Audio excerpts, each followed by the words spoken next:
About a half mile up that road. We've got a boy hurt real bad. There's deputies up there already. Go!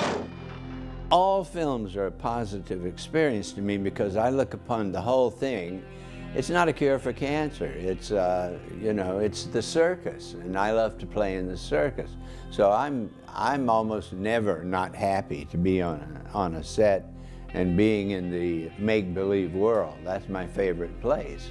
And so it was like so many films. I knew we weren't going to rent our tux for the Academy Awards, but we were going to have a good time, and we did, mostly. Contact me as soon as you can get hold of Sheriff Barker. Ask him to meet me over at the Michael Mayer Hospital.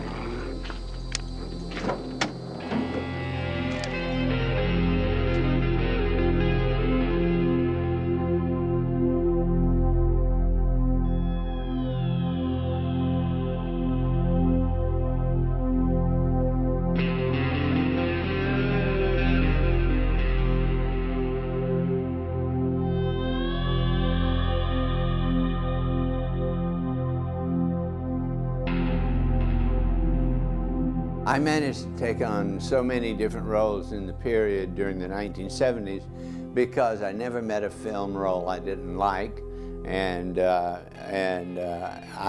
took everything that came. I'm a working actor. I did not wait a year for a picture, and gosh, there was a lot of product then, and a lot of independent product was really coming along.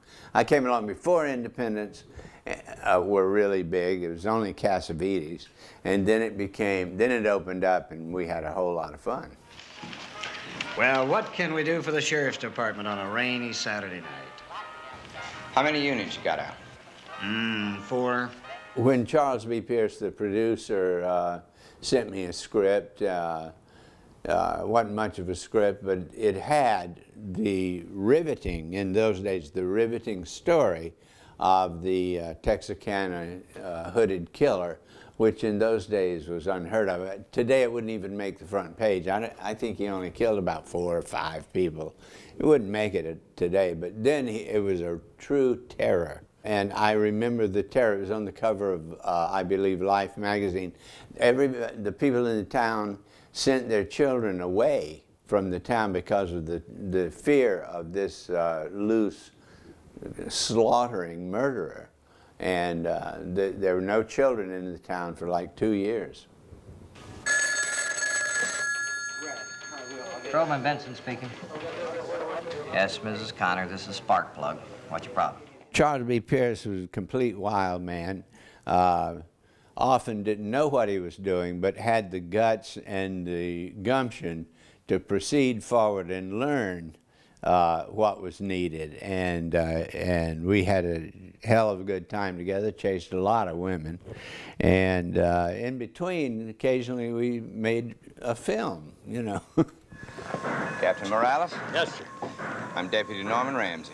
Glad to know you, sir. We're glad to see you, sir. Thank you. Ben Johnson, I don't like the word hero, but I did 2 pictures with Ben, and I knew him quite well, and he was the best cowboy. He and Harry Carey Jr. were the 2 best cowboy actors, in my opinion, that ever walked.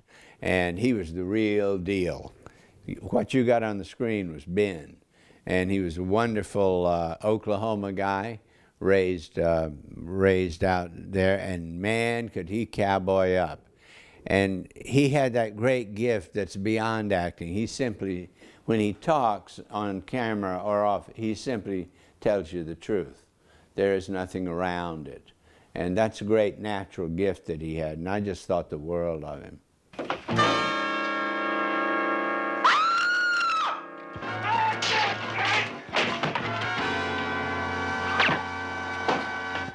Dawn Wells was more beautiful than the film deserved, and quite good in it also. I remember that very well. And I wish we had we worked together on we met on an episode of a series called The Invaders out in the desert somewhere. And she was the sweet person that she's always been. Captain Morales. Thank you.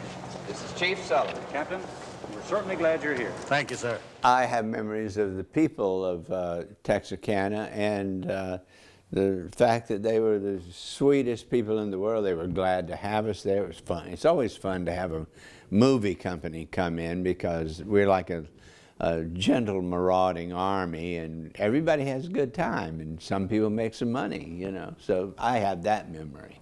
Base, Unit 2. Just heard some shots down this road somewhere. Get some backup units in here, quick! We did a lot of stuff in the rain. I remember one, I was searching for the bad guy, and it was raining cats and dogs. It was night, and the crew was off there, and I'm looking about. And this big moccasin came into the scene, and the whole crew's screaming, "Andy, moccasin, snake, snake!" And I turned my head away and say, I see the snake. And keep rolling. I didn't want to have to go back and roll again. So the snake and I were close friends for a little while. And then they shot him.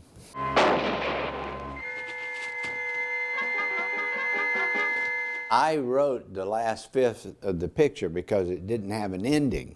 And the train and all of that, I wrote all of that because we had no ending. And so I consequently fictionalized the deputy and the sheriff. There was never a chase or any of that, but we had to have some sort of an ending because they never got the guy.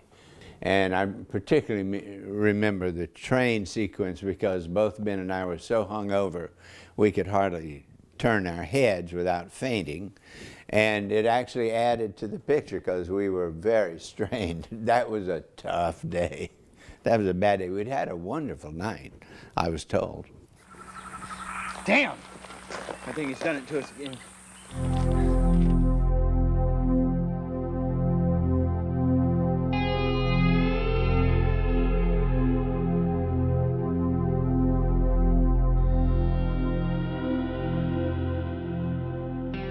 Actually, the film is very true to the actual events. We didn't have a ton of money, so some of it looks pretty much like a bargain basement deal, but the intent was very legit, and we had a lot of local actors, and they put their best efforts forward, and some of them were very cute. What the hell's wrong with you? Watch the hand.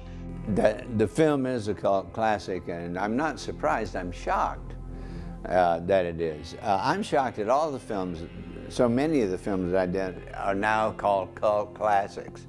That means they didn't make any money in the beginning. I never thought anyone would see these films more than once, you know, those were the days. You know, I did a lot of spaghetti westerns in those days in Europe. They showed up. You know, we now have 100 channels, you know, that have to be filled. And so all sorts of obscure movies that various of us did now come back to haunt us. But outside of all my joking, we had a hell of a good time, and we did our best with what we had.